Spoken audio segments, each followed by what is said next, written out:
bed. Now, I've got these tiles, which is just temporary holder. The tiles do a couple things. One is it creates a nice environment for the worms, which I've emptied out. This is my worm farm. It's empty now.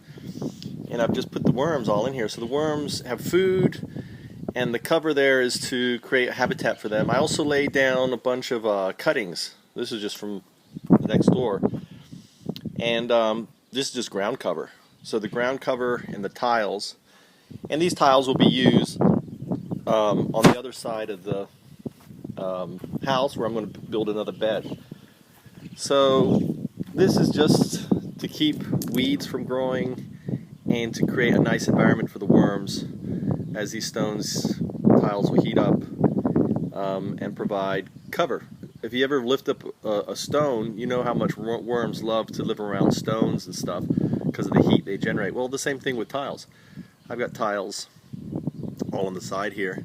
I'm using these little chopsticks, really cheap. I had a whole bunch in the car just as a guide for the different plants that I have growing to protect them from the wind. It's kind of windy here. I don't know if you hear the wind hitting my iPad, but the wind really blows through this alleyway. It's kind of a wind tunnel effect. So, other stuff going on here. This is a blackberry coming up. These are raised beds built on top of kind of a, there's actually buried wood and stuff under here. I buried a whole bunch of wood under the weaves back and forth to create a really nice habitat for worms and for other critters to provide nutrients to the bed. So this is it. This has been my project this summer.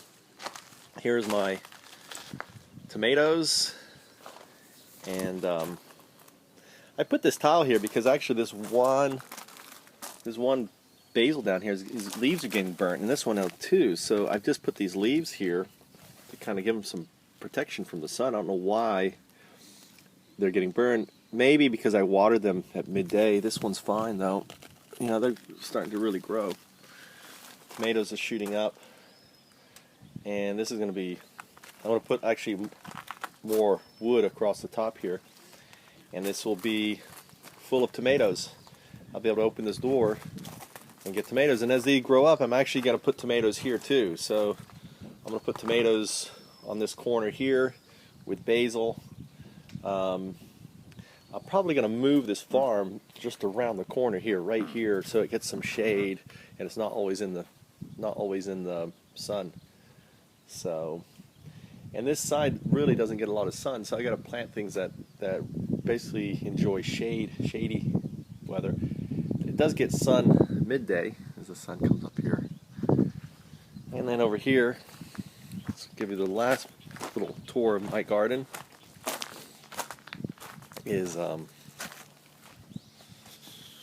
this is already feeding the family. All this stuff, all these big leafy stuff's edible. This is red cabbage leaves, which you can eat.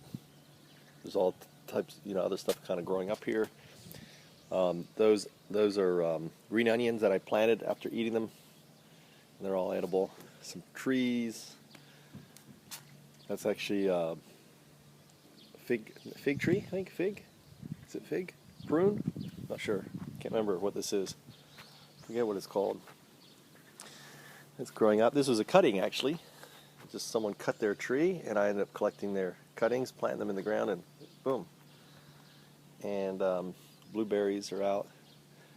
And there is my little illustrious bee, which we're going to do.